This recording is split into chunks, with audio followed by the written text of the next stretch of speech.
We're talking with Doug Groote, and we've been talking about his American-made promise. It's a pledge that people can take. And I want to ask, what does your pledge mean for an elected official? It's accountability. At the end of the day, these elected officials are supposed to be held accountable to the electorate. They govern by the electorate, by the citizenry. And this is one way to say, hey, I believe in this. I believe in our Constitution. I believe in these ideas. And I'm going to sign my name on it, just like our founding fathers did when they pledged their life, liberty, and their sacred honor.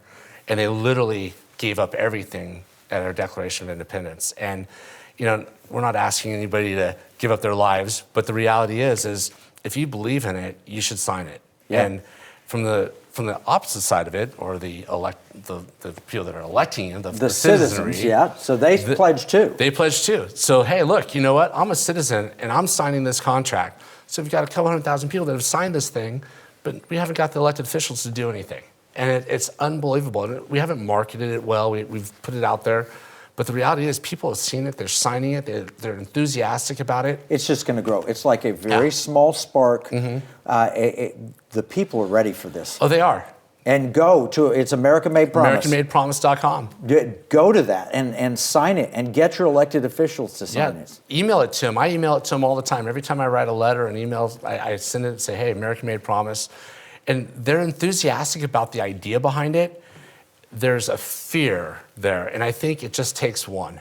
And it's that, and in a way, this is our Declaration of Independence moment, you know, in modern history, that we're at such a stage where socialism is, we've basically, you know, kind of allowed ourselves to, as a society over the last, 50, well, really since the 1920s, we've compromised our way to socialism. And that's where we're at. And this is our no more moment. Yeah, but we had so much momentum from entrepreneurship, from ownership society, and from innovation so forth. All right, so let's talk about the markets today. Yeah. You're a financial advisor. Mm-hmm. I know you got to speak in general terms. You can't give recommendations. No recommendations. But what are your thoughts on the markets? Look, I'm an optimistic person, so I truly believe that creativity and people will lead our way out. It's not going to be the government that does it. The Federal Reserve is not your friend, although they don't fight the tape, so to speak. But the reality is I look at there's opportunity and disruption. And there's going to be this, I think the next year or so is going to be quite disruptive in a lot of different areas. Energy issues, I mean, they're fighting that, but I think energy prices are going to be a lot higher. That area is going to do very well, oil stocks, things like that. But overall markets, I think we have to go through a learning curve here. There's a period of time where we've never been in a rising interest rate environment, really since the early 80s. Yeah, not in our investing careers. Not my career. And I'm 40 plus years in the investment world. So when you think about that, it wasn't really till, that ended in 1984, 85, right? Volcker the brakes started to come off.